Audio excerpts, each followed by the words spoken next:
आपका कल्याण हो। आपको इन्हें देखकर चकित होने की आवश्यकता नहीं है देवऋषि। ये हमारे मित्र धन कुबेर हैं। स्वर्गलोक के समीप इन्होंने अपनी नगरी अलकापुरी बसाई। ये देवताओं और मानवों पर समान रूप से कृपा करते हैं। यथा नाम तथा गुण। इनकी कृपा पाने वाला धन और ऐश्वर्य से पूर्ण होता है। देवराजेंद्र, मैंने आपके मित्र का नाम पहले भी सुन रखा है। दर्शनों का सौभाग्य आज मिल गया। दर्शन के योग्य मैं नहीं, आप हैं देवर्षि। आपके दर्शन पाकर मैं धन्य हो गया। आप मुझे आशीर्वाद दें कि मैं सदा अपना कर्तव्य निभाता रहूं। मैं आपको आशीर्वाद देने योग्य कहां? आपकी योग्यता से तो सारा संसार भली भांति परिचित है। यदि आप मुझे अपना आशीर्वाद न देना चाहें तो। नहीं नहीं, आप तो इस संसार की समस्त शुभ शक्तियों के आशीर्वाद के पात्र हैं। आपको मेरे आशीर्वाद के स्थान पर अग्रपूज्य श्री गणेश का आशीर्वाद प्राप्त करना चाहिए। वे श्री महागणेश के अवतार हैं। उन्हीं की कृपा से आप अपना कर्तव्य निभाने में सफल रहेंगे। देवऋषि, अग्रपूज्य श्री गणेश कहाँ हैं? कैलाश पर, माता पार्वती के पास। आप कैलाश जाकर पहले भगवान शिव और माता पार्वती और फिर श्री मंगल मूर्ति के दर्शन करें। मित्र कुबेर, देवऋषि का परामर्श मानकर आप कैलाश की ओर जाएं। मैं स्वर्ग की ओर प्रस्थान करता हूं। नारायण नारायण। देवराज इंद्र, आपको स्वर्ग लोक में ऐसा कौन सा उचित कार्य आ पड़ा कि आप भगवान शिव, माता पार्वती और श्री गणेश के दर्शनों से मुंह मोड़ रहे हैं? देवऋषि, कभी कभी तो अवसर देख लिया कीजिए। क्या मुझे अपमानित करना ही आपके जीवन का एकमात्र उद्देश्य है? देवराज इंद्र, मेरे साधारण से प्रश्न ने आपको अपमानित कैसे कर दिया? मैं आपके साधारण से प्रश्न और कई अर्थों वाली भाषा को भली भांति जानता हूँ। कई अर्थों वाली भाषा? नारायण नारायण। आप देवराज इंद्र, आप सत्य क्यों नहीं कहते कि इस समय स्वर्ग पर कोई संकट नहीं है और आपको कैलाश जाकर कुछ भी प्राप्त नहीं होगा? प्राप्त तो मुझे तब भी नहीं होता देवऋषि जब स्वर्ग पर संकट आता है। प्राप्त तो सदा मुझे अपने पुरुषार्थ से करना होता है। धन्य है आपका पुरुषार्थ। मैं तो आपके पुरुषार्थ के चमत्कार कई बार देख चुका हूं देवराजेंद्र। पहले तारकासुर, फिर देवांतक, नरांतक और अब सिंधु। ये तो सब आपके ही पुरुषार्थ से। नारायण नारायण। आप मेरे मित्र के सामने मेरा अपमान कर रहे हैं देवऋषि।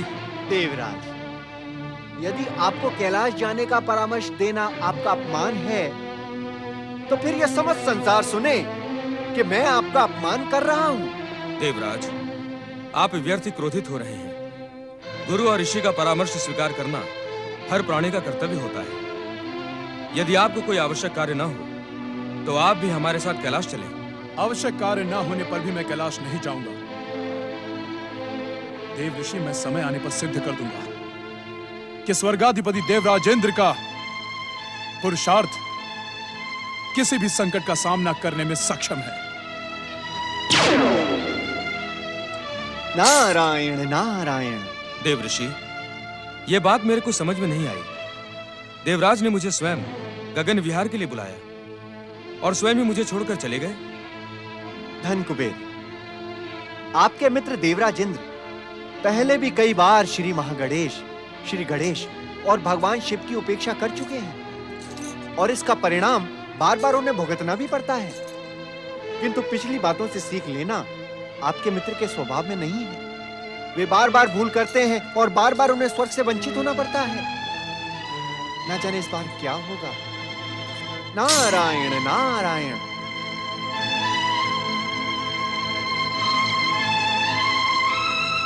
मुझे तो अब कैलाश जाना ही होगा और श्री गणेश के दर्शन पाकर अपने जीवन को सफल करना ही होगा।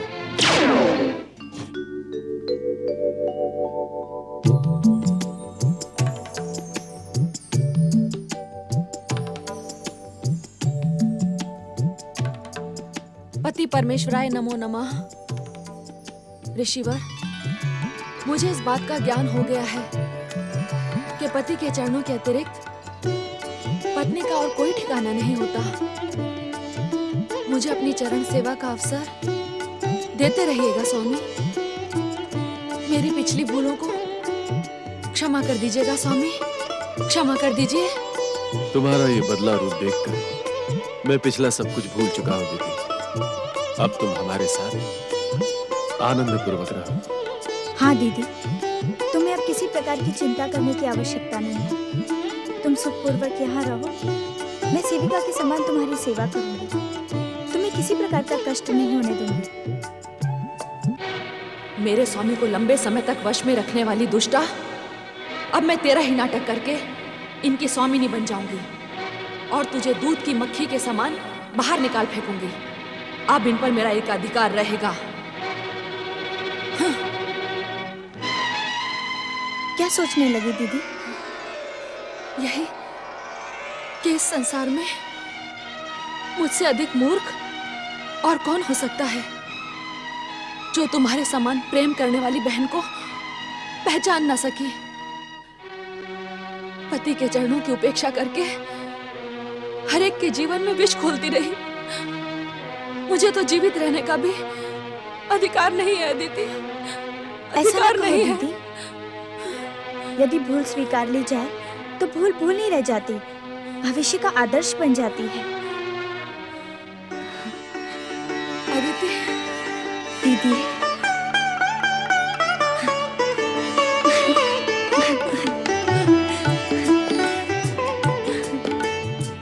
स्वामी, कहो दीदी। यदि आप आज्ञा दें तो मैं आपसे एक निवेदन करना चाहती हूँ। अवश्य। स्वामी, अब अपनी सेवा का अवसर आप मुझे दें। बेचारी अदिति आपकी सेवा करते करते थक गई होगी। अब इसे विश्राम चाहिए स्वामी। हाँ स्वामी। नहीं नहीं दीदी, ऐसा कहकर मुझे पापी ना बनाए। मैं तुमसे छोटी हूँ। तुम्हारी और स्वामी की सेवा करना मेरा कर्तव्य है। मैं आप दोनों की सेवा करूंगी। आप धन्य है परम देव श्री महागणेश। आपकी लीला धन्य है। आपकी कृपा पाने के लिए असंभव भी संभव हो जाता है। आपकी जय हो परम देव श्री महागणेश। आपकी जय हो, जय हो।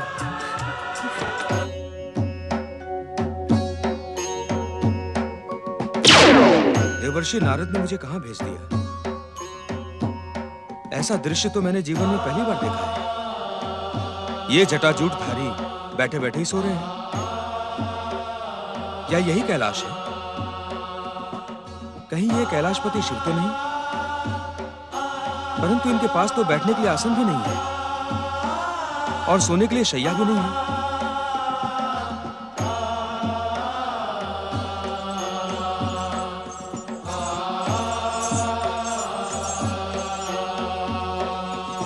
तुम दोनों विचित्र प्राणी कौन हो? और तुम्हारे सिर पर ये पशुओं के समान सिंह क्यों निकले हैं? पहले तुम ये बताओ कि तुम कौन हो और कहां से आए हो, और आते ही तुमने हमारे भोलेनाथ का अपमान क्यों किया? अपमान? कैसा अपमान? मैंने किसी का अपमान नहीं किया। ये बैठे सो रहे हैं तो इनसे बात करने का प्रश्न ही नहीं उठता, और जब बात ही नहीं की तो अपमान कैसे हो गया? तुम मूर्ख नगरी के राजा मंदबुद्धि तो नहीं हो? भोलेनाथ बैठे बैठे सो नहीं रहे हैं, ध्यान में लीन है। कैलाश में जो भी व्यक्ति आता है वो सबसे पहले भगवान शिव को प्रणाम करके उनकी जय जयकार करता है, परंतु तुमने ऐसा कुछ भी नहीं किया। ये भगवान शिव का अपमान नहीं तो और क्या है?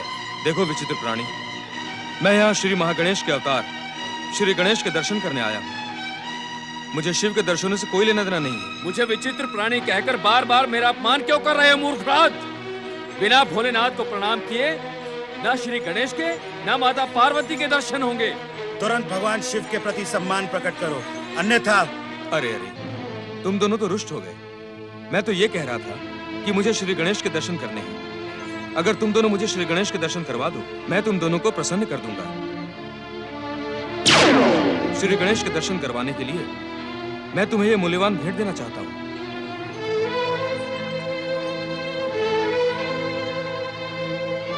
धातु की इस मुद्रा में ना जाने क्या है, हर कोई फिसल जाता है। अब विलंब ना करो, मुझे शीघ्रता के साथ श्री गणेश के दर्शन करवा दो। दुष्ट मूर्ख, तू भगवान भोलेनाथ के गणों को मुद्रा का लोभ दिखाता है। हाँ? ये देखो।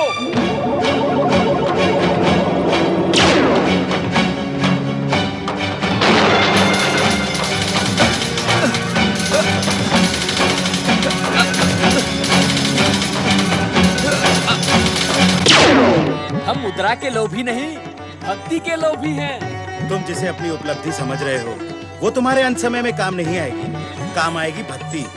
अभी भी समय है, भगवान शिव को प्रणाम करके अपना जीवन धन्य कर लो। जिस उद्देश्य से मैं यहाँ आया हूँ उसे पूरा करना मेरा कर्तव्य है।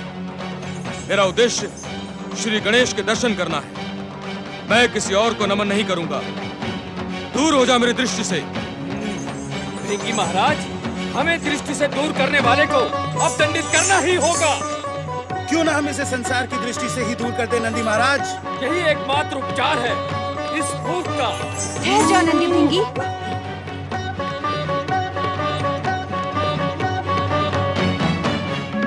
कैलाश पर पधारे अतिथि को इस प्रकार दंडित करना मर्यादा के विरुद्ध है।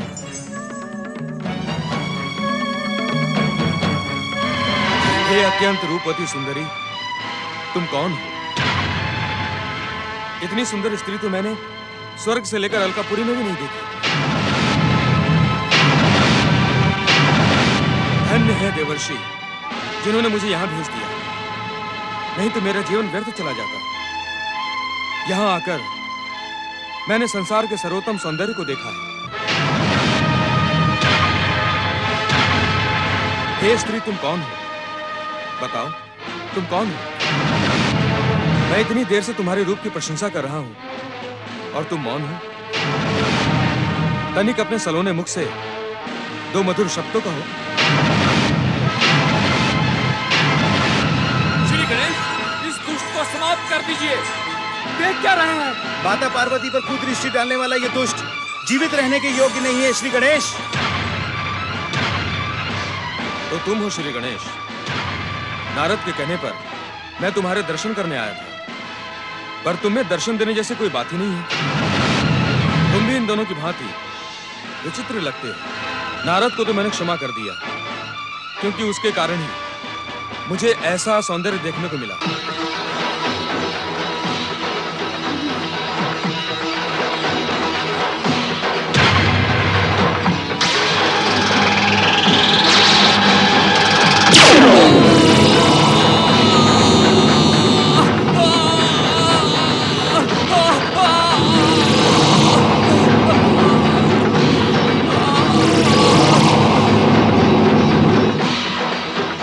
मुझे क्षमा कर दे माता, मुझे क्षमा कर दे।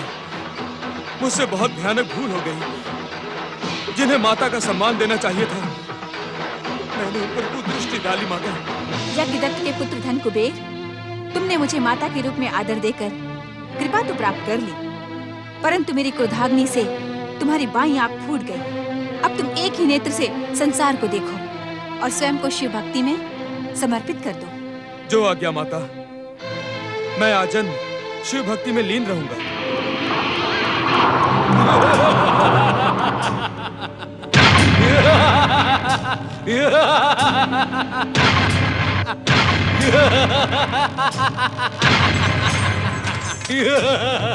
देवर्षि नारद के कहने पर तुम मेरे दर्शन करने के लिए आए थे। तुमने तो मेरे दर्शन ही नहीं किए। मेरी माता का हृदय बड़ा कोमल है, वे शीघ्र ही कृपा कर देती हैं। परंतु मैं तो तुम्हारी दुष्टता को अवश्य दंडित करूंगा। नहीं नहीं श्री गणेश, मुझे क्षमा कर दे, मुझसे भूल हो गई। भूल यदि दंडित न हो तो वह सुधरती नहीं। अब मेरी भी एक समस्या है। जब मेरे हाथ में यह अंकुश होता है तो मुझे कुछ न कुछ करना ही पड़ता है।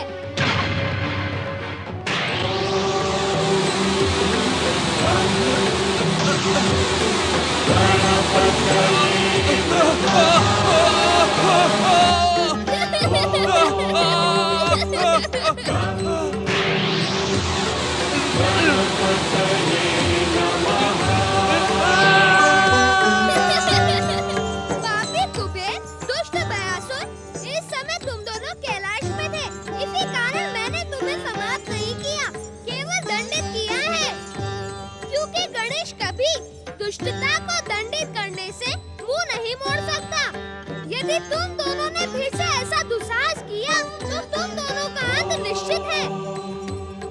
आप धन्य है श्री गणेश, माता ने तो उस दुष्ट को क्षमा कर ही दिया था। आपकी जय हो श्री गणेश।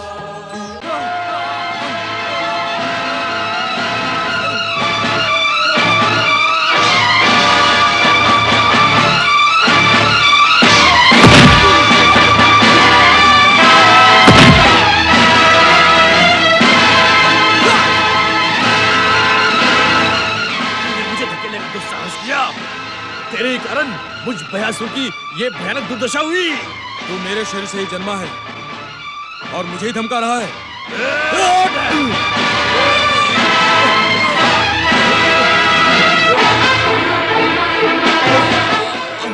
कौन हो तुम लोग?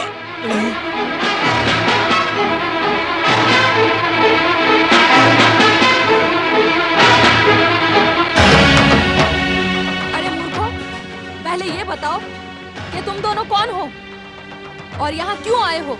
मैं स्वर्गाधिपति देवराजेंद्र का मित्र धन कुबेर हूँ। तुम मेरे पुत्र इंद्र के मित्र हो, परंतु तुम्हारी ये दशा किसने की? मैं इस धन कुबेर के भयानक भय से जन्मा असुरराज भयासुर हूँ।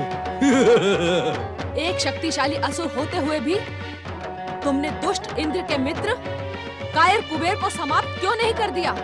असुर जाति में पुत्र पिता को दंडित तो करता है, परंतु समाप्त नहीं करता। पुत्र? पिता? कौन किसका पुत्र? ये मेरे पिता हैं। मैं इनके भय से जन्मा हूँ, परंतु अब मैं सारे संसार को भयभीत कर दूंगा।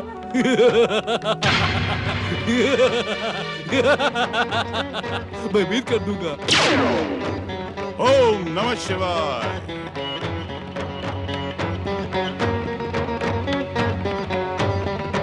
भयानक असुरराज भयासुर, तुम में भयानक और अपार शक्तियां छुपी हैं, क्योंकि तुम शक्ति स्वरूपा माता पार्वती की क्रोध दृष्टि से जन्मे हो। भयासुर, तुम श्री गणेश के चमत्कारी अंकुश के प्रहार से भी जीवित बच गए। इसीलिए उन्हीं की आराधना करके तुम चमत्कारी शक्तियों का वरदान प्राप्त कर सकते हो। दैत्य गुरु शुक्राचार्य का परामर्श उचित है। तुम शीघ्र ही परम देव श्री महागणेश की प्रार्थना आरंभ करो, तुम्हारा कल्याण होगा। नहीं, एक असुर श्री महागणेश की आराधना नहीं कर सकता। तुम भी तो आजकल महागणेश की आराधना कर रही हो दीदी। अदिति, मेरी तुलना एक असुर से ना करो। मैं क्या करती हूँ और क्या नहीं, ये तुम 7 जन्मों में भी नहीं समझ सकती। भयासुर, हम दैत्य गुरु शुक्राचार्य हैं। दैत्यों, असुरों और राक्षसों के हित का चिंतन करना हमारा परम कर्तव्य है। इसीलिए तुम इसी समय इसी आश्रम में बैठकर श्री महागणेश की आराधना प्रारंभ कर दो। श्री महागणेश की कृपा से तुम्हें तीनों लोकों पर विजय का वरदान प्राप्त होगा। आपको देखते ही मेरे मन में स्नेह और आदर की लहरें उठ रही थी। आप मेरे गुरु हैं। अब मैं आपकी आज्ञा मानकर इस आश्रम में श्री महागणेश की आराधना प्रारंभ करता हूँ। जय श्री महागणेश, जय दैत्य गुरु शुक्राचार्य। मूर्ख असुर, मैं दैत्य माता अदिति हूँ। इस दैत्य शत्रु शुक्राचार्य के बहकावे में ना आ। मेरी बात मान। मैं दैत्य माता की बात क्यों मानूं? मैं तो असुर हूँ, आपकी बात दैत्य मानेंगे। मूर्ख, इस संसार में जन्म लेने वाला हर दैत्य, दानव, राक्षस और असुर मेरा पुत्र है, मेरा। सुनो, ये तुम्हारी पत्नी है। जी। मूर्खता में अपना समय व्यर्थ न करो भयासुर।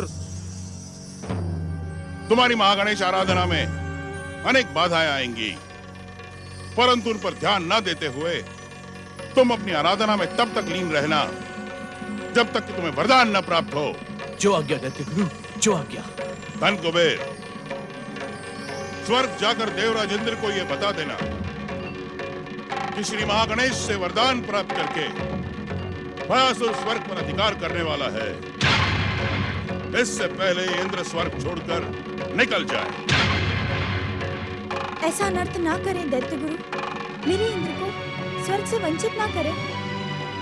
भविष्य में जो होने वाला है उसे शिव कृपा से हम प्रत्यक्ष देख रहे हैं देवी अदिति। भयानक भयासुर स्वर्ग पर अधिकार करने के लिए ही धन कुबेर के शरीर से जन्मा है। अपनी शपथ को भूलकर आप भयानक पाप कर रही हैं दैत्य माता। देवी अदिति, श्री महागणेश की कृपा उनकी आराधना करने वालों पर अवश्य होती है। आप भी अपने आराध्य श्री महागणेश की आराधना करें। हो सकता है कि वे आपके पुत्र की सुरक्षा का कोई उपाय आपको बता दें। ओम नमः शिवाय।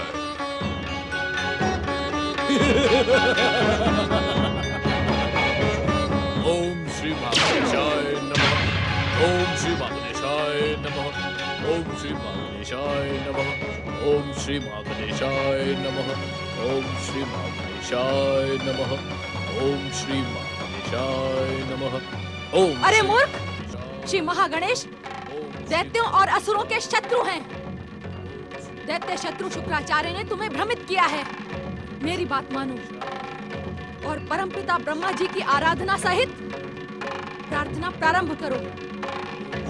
वो मेरे पितामह हैं। मैं उनसे तुम्हें मुंह मांगा वरदान दिलवाऊंगी। हाँ, मुंह मांगा वरदान दिलवाऊंगी। मैं वही करूंगा जो मुझे दैत्य गुरु शुक्राचार्य ने करने को कहा है। यदि तुमने श्री महागणेश की आराधना में बाधा डाली तो तुम्हारे लिए परिणाम अच्छा नहीं होगा। तुम मुझे परिणाम का भय दिखाता है। ओम श्री महागणेशाय। मैं तुझे महागणेश की आराधना नहीं करने दूंगी। उठ यहाँ से, उठ।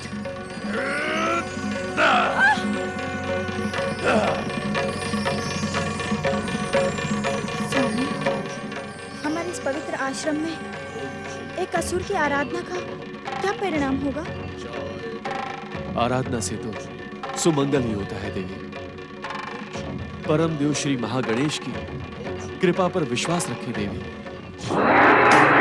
ओम महागणेशाय नमः। ओम विश्ववरदाय नमः। ओम महागणेशाय नमः। ओम मंगलमूर्ति श्री गणेशाय नमः। ओम परम देवाय नमः। ओम महागणेश।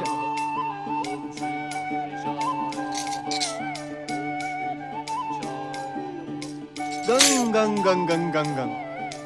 श्री महागणेश की आराधना में एक असुर का स्वर। नारद, इसका रहस्य तो खोजना ही होगा। ओम श्री महागणेशाय नमः। ओम श्री महागणेशाय नमः। नारायण नारायण, ये तो देवी अदिति का आश्रम है। ओम श्री महागणेशाय नमः। ओम श्री किंतु महागणेशाय। यहाँ एक असुर का क्या काम?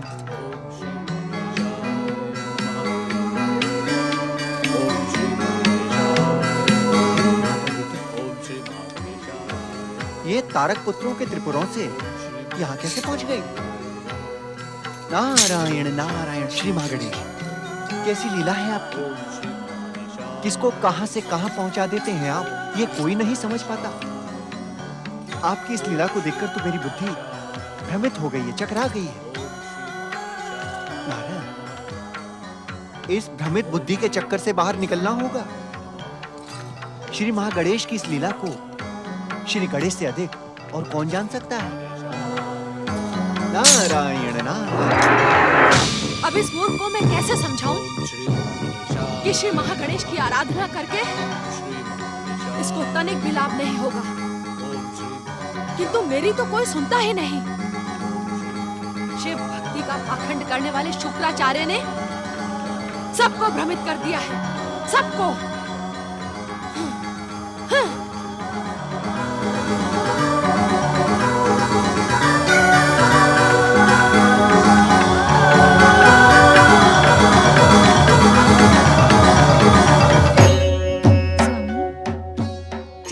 समाधि टूटी है तब से आप इसी तरह मौन रहकर मुस्कुरा रहे हैं। इस मुस्कान का रहस्य? माता, आप बार-बार पिताश्री से प्रश्न पूछकर उन्हें कष्ट क्यों देती हैं? आप तो स्वयं शक्ति स्वरूपा हैं। अपनी इच्छा से सब कुछ जान सकती हैं। ध्यान लगाकर देखिए, पिताश्री की मुस्कान का रहस्य आपको स्वयं ही समझ में आ जाएगा। अपनी माता को ध्यान लगाने का कष्ट क्यों देते हो पुत्र गणेश? हमारी मुस्कान का कारण तुम्हें भलीभांति ज्ञात है। तुम ही बता दो ना अपनी माता को। पिताश्री, अविनय के लिए क्षमा चाहता हूँ। यदि आपकी आज्ञा हो तो आपके मुस्कान के संबंध में मैं पहले एक प्रश्न पूछना चाहता हूँ। अवश्य गजानन।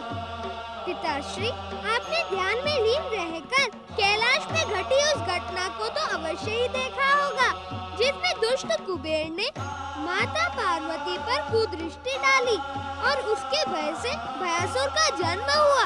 मैंने ध्यान में वो घटना देखी थी। तो आपने उसे रोका क्यों नहीं? आपकी इच्छा मात्र से वह दुर्घटना रुक सकती थी। जब अपनी माता के साथ तुम स्वयं हो तो हमें चिंता करने और रोकने की आवश्यकता ही नहीं थी। तुमने जो उचित समझा वही किया। परंतु पिताश्री, मंगल मूर्ति इंद्र के मित्र कुबेर के भयभीत शरीर से भयानक भयासुर का प्रकट होना पूर्व निश्चित था। अब तुम मुझसे कुछ पूछो। इससे पहले हम तुमसे एक प्रश्न पूछना चाहते हैं। मुझसे कठिन प्रश्न नहीं पूछिएगा पिताश्री। यदि मेरी आयु के अनुसार आप प्रश्न पूछेंगे तो मैं उसका उत्तर अवश्य दूंगा। किसकी आयु, तुम्हारी अथवा तुम्हारी आत्मा की? गजानन, मैं तुम्हारे शरीर की आयु को जानता हूँ और तुम्हारी आत्मा की आयु को भी जानता हूँ। शरीर को प्रभावित आत्मा ही करती है, इसलिए आत्मा की आयु अधिक मानी जाती है। तुम भी तो अपनी आत्मा की आयु को जानते हो, फिर तुम ऐसे प्रश्न क्यों कर रहे हो? मैं कुछ कहाँ रहा हूँ पिताश्री। मैं तो केवल आपका प्रश्न सुनने की प्रतीक्षा कर रहा हूँ। तो ये बताओ गजानन कि तुमने कुबेर और भयासुर को जीवित क्यों छोड़ दिया था? कुबेर की दुष्टता क्या जीवित छोड़ने योग्य थी? मैं आपके इस कथन का समर्थन करता हूँ पिताश्री कि दुष्ट कुबेर की दुष्टता अंत के ही योग्य थी। परंतु कहते कहते रुक क्यों गए गजानन?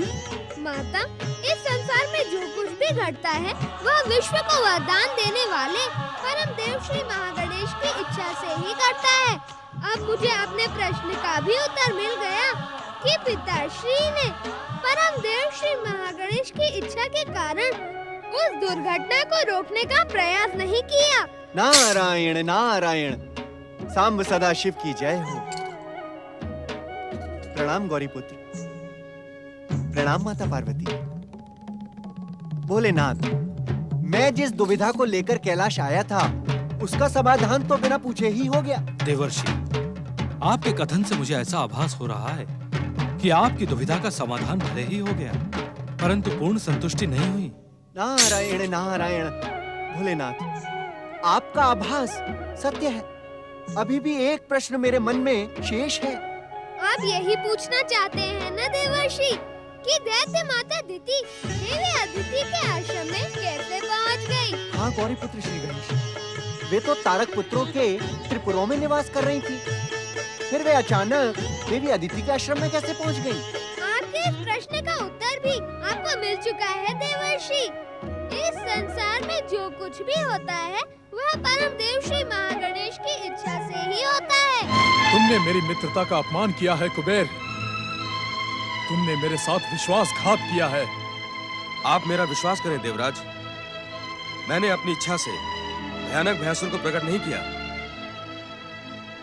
तुम्हारी मूर्खता के कारण देवी पार्वती क्रोधित हो गईं। तुम्हारी मूर्खता के कारण भयासुर का जन्म हुआ है। अब वो श्री महागणेश की आराधना करने लगा है। तुमने मित्र की पीठ में खंजर भोंका है कुबेर। तुम्हारे ही कारण आज स्वर्ग पर संकट उत्पन्न हुआ है, किंतु हम हर संकट से जूझना जानते हैं। यदि भलाई चाहते हो तो जैसे आए थे वैसे स्वर्ग से लौट जाओ। आज के बाद हम आपका मुख भी नहीं देखना चाहते। मेरी बात तो सुनो मित्र, तुम जैसा विश्वासघाती मित्रता तो दूर, समीप खड़े होने के भी योग्य नहीं है।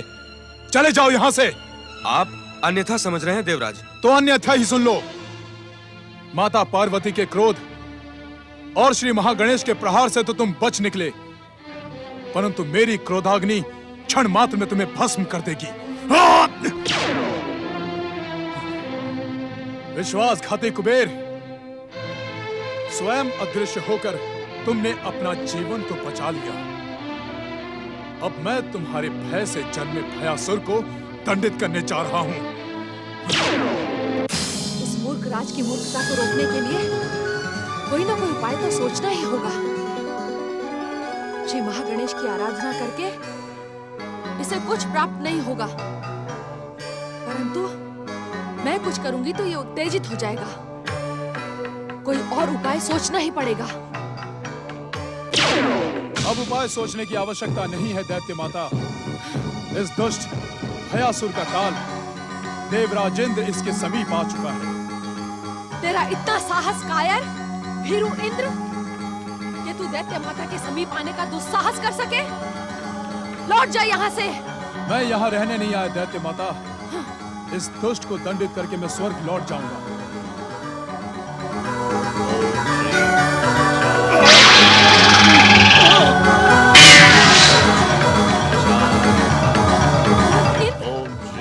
देख अपनी मूर्खता का परिणाम।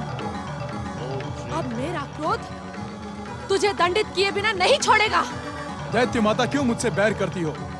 ये तो तुम्हारी इच्छा के विरुद्ध श्री महागणेश की आराधना कर रहा है। इसे रोक कर तो मैं तुम्हें प्रसन्न ही करूंगा। स्वार्थी इंद्र, तू क्या मुझे मूर्खा समझता है? आज ये भले ही दैत्य शत्रु शुक्राचार्य के बहकावे में आकर श्री महागणेश की आराधना कर रहा है, परंतु कल ये मेरी आज्ञा का सम्मान अवश्य करेगा। चला जा यहाँ से, अन्यथा मेरी दैत्य शक्तियाँ तुझे भस्म कर डालेंगी। तुम मेरी माता की बहन हो, इसलिए मैं तुम पर प्रहार नहीं करना चाहता। बार बार मुझे क्रोधित करने का प्रयास ना करो। तुझ जैसे कायर और भीरू का क्रोध मैं भली भांति जानती हूँ। जिन देवताओं का तू राजा है वो तक तेरा सम्मान नहीं करते। तुझे स्वार्थी और अवसरवादी कहते हैं। तूने मेरी दैत्य शक्तियों को ललकारा है, अब देख उसका परिणाम।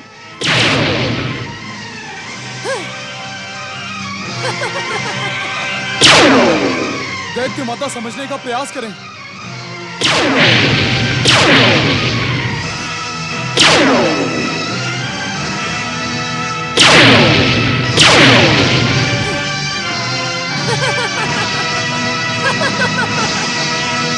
दुष्ट, कायर, भीरू इंद्र, आज तो तू मेरे प्रहारों से बच गया, परंतु मैं तुझे बार बार क्षमा नहीं करूंगी। यदि तूने अपनी दुष्टता पर अंकुश नहीं लगाया तो मैं तेरे लिए काल से भी विकराल बन जाऊंगी। आज तक मैंने व्यर्थ में ही स्वर्ग विजय के लिए असुरों को प्रेरित किया, परंतु अब मैं स्वयं ही स्वर्ग पर विजय प्राप्त करूंगी। दुष्ट और कायर इंद्र को ऐसा भयानक दंड दूंगी कि विश्व को वरदान देने वाले श्री महागणेश का हृदय भी कांप उठेगा। ये तुम उचित नहीं कर रही हो दीदी। स्वर्गाधिपति देवराज इंद्र का अपने स्वर्ग की सुरक्षा करना परम कर्तव्य है। उसे अपमानित और प्रताड़ित करना अनुचित है दीदी। मुझे उचित और अनुचित का पाठ ना पड़ा दुष्टा।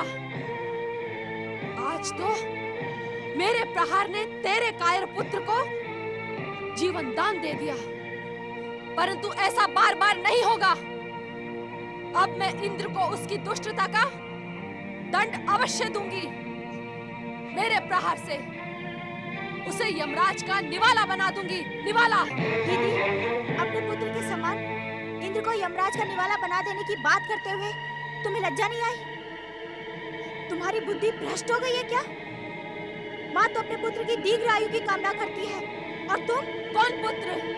किसका पुत्र? इंद्र मेरा सबसे बड़ा शत्रु है।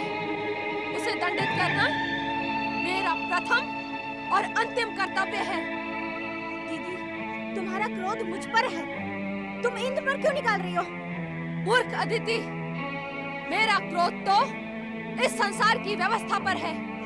जब तक महागणेश के इस संसार की व्यवस्था को नष्ट भ्रष्ट न कर दूं, तब तक मेरा क्रोध शांत नहीं होगा। तुम्हारा बदला हुआ रूप देखकर मैं भ्रमित हो गया था। हमारे सामने हमारे आराध्य परम देव श्री महागणेश को लांछित करने की भूल करके तुमने अपनी सच्चाई को साबित कर दिया है, और इंद्र पर प्रहार करके तुमने ये सिद्ध कर दिया है कि न तुम सुधरी थी, न सुधरी हो, और न ही सुधरोगी। ये आप क्या कह रहे हैं ऋषिवर? इंद्र पर प्रहार करके मैंने कुछ भी अनुचित नहीं किया है। क्या मैं उसके प्रहारों से मर जाती? आप मेरे मर जाने की ही कामना करते हैं। ऋषिवर, जब तक मेरे प्रतिशोध पूरे नहीं हो जाते, तब तक मेरी मृत्यु भी नहीं होगी। असत्य कहना तुम्हें शोभा नहीं देता है दीदी। असत्य? मैंने क्या असत्य कहा? इंद्र ने तुम पर नहीं, भयासुर पर प्रहार किया था, किंतु वो प्रहार परम देव श्री महागणेश की इच्छा से निरर्थक हो गया, व्यर्थ हो गया, और तुम मनगढ़ंत कहानी गढ़ रही हो। लज्जा आनी चाहिए तुम्हें, लज्जा! मुझे क्रोध दिलाने की भूल ना कर कश्यप ऋषि। अन्यथा परिणाम तेरे हित में नहीं होगा। गंग गंग गंग। आज ये बात सत्य प्रमाणित हो गई है कि नागिन न कभी फुफकारना छोड़ती है और न ही डसना। तुम्हारे भीतर भरा हुआ क्रोध और प्रतिशोध का विष कभी शांत नहीं हो सकता दीदी, कभी शांत नहीं हो सकता। मैं तो केवल नागिन हूँ, परंतु मेरी ये बहन, ये किसी विषैली नागिन से कम नहीं है। इसने ही आपको डस डस कर मेरे विरुद्ध इतना अधिक विष भर दिया है कि आप कभी भी मेरी ओर सहानुभूति से नहीं देखते। सहानुभूति से देखने की इच्छा रखने वाली दीदी, अपने दुष्कर्मों को तो देख। देवी के समान तुम्हारी सीधी सादी सच्ची बहन को तुमने सदा ही प्रताड़ित किया है, सदैव प्रताड़ित किया है, और आज हे परम देव श्री महागणेश इसे कभी क्षमा न करे। ये दुष्टा देवी और तुम पाखंडी देवता, दीदी, मैं तुम दोनों से ऐसा प्रतिशोध लूंगी कि संसार देवी और देवता का नाम लेने से भी थर-थर कांपने लगेगा, कांपने। मैं दैत्य माता दिति हूँ। मेरा क्रोध और प्रतिशोध कभी थमने का नाम नहीं लेते। बदलने का जो नाटक तुम यहाँ लेकर आई थी, वो अब समाप्त हो चुका है। तुम्हारा विध्वंसक और भयानक रूप उजागर हो चुका है दीदी। अब तुम जैसे यहाँ आई थी, वैसे ही यहाँ से लौट जाओ। मैं तुम्हें एक पल के लिए भी यहाँ पर रहने नहीं दूंगी।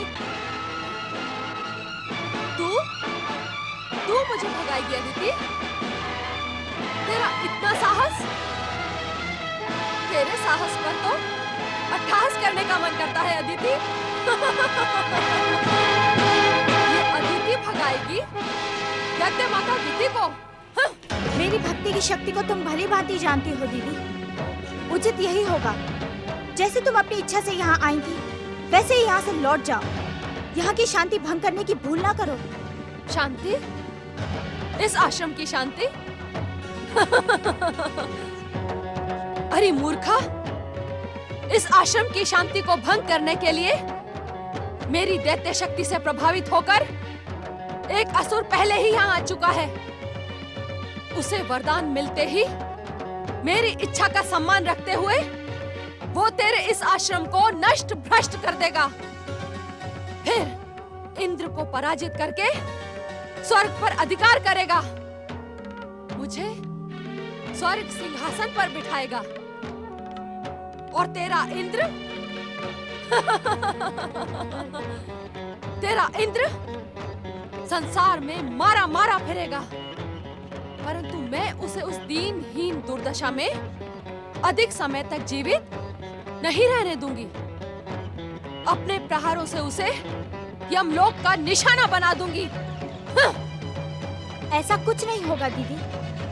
तुम अपनी कल्पना में कितने भी ऊंचे महल बना लो, परंतु सत्य के एक ही झटके से तुम्हारी कल्पना के महल भर भरा के गिर पड़ेंगे। सत्य को पहचानो दीदी।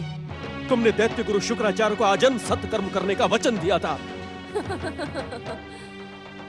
वो वचन तो मेरे तारक पुत्रों के कारावास से बाहर निकलने का माध्यम था।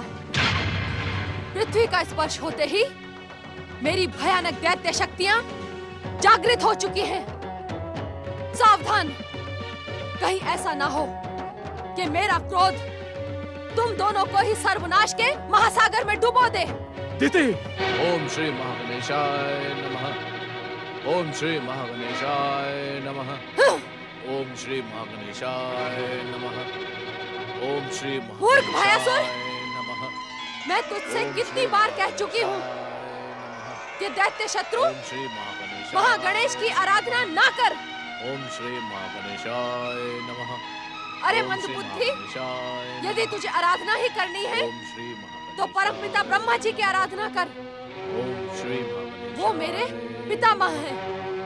ओम वो श्री एकमात्र ऐसे महान देवता हैं जो युगों से दैत्यों और असुरों को वरदान देते आए हैं।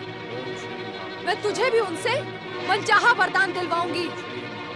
दैत्य शत्रु महागणेश की आराधना का त्याग कर। मैं कहती हूँ त्याग कर। ओम श्री महागणेशाय नमः। ओम अब मैं तुझे दंडित किए बिना नहीं रहूंगी। तू दैत्य माता दिति की आज्ञा की उपेक्षा नहीं कर सकता। श्री महागणेशाय नमः। ओम श्री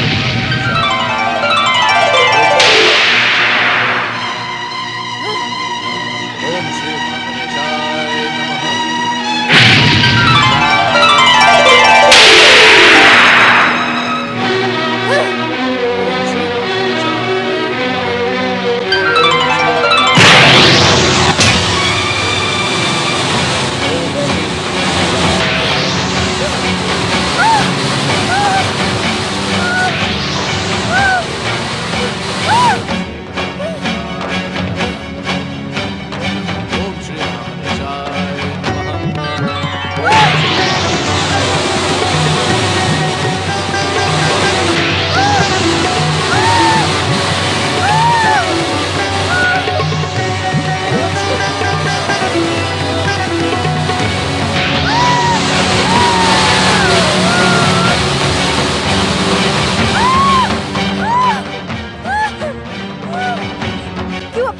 कराना चाहती हो दीदी? इतना अधिक लांछित और कलंकित होने के बाद भी तुम्हारी आंखें क्यों नहीं खुलती दीदी?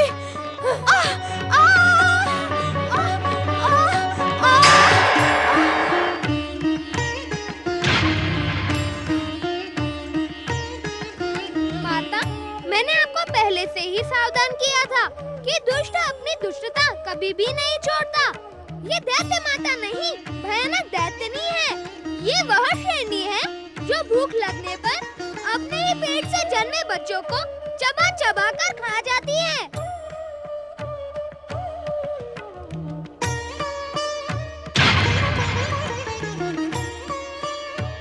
अपनी मर्यादा ना भूल गजमुख, अन्यथा क्या कर लोगी तुम? दैत्य गुरु शुक्राचार्य ने तुम पर विश्वास करके तुम्हें यहाँ भेजकर जो भूल की थी, अब मुझे उस भूल को सुधारना ही होगा। तेरे जैसी राक्षसनी पृथ्वी लोक पर रहने के योग्य ही नहीं है। मुझे योग्यता की शिक्षा ना दे गजमुख, चला जा यहाँ से, अन्यथा मेरा क्रोध तुझे दंडित करने में संकोच नहीं करेगा। किस किस को दंडित करोगी तुम? हर बार तुम्हारा क्रोध तुम्हें ही दंडित कर देता है। इस बार भी तुम्हें दंडित करने मैं उचित समय पर यहाँ आ गया।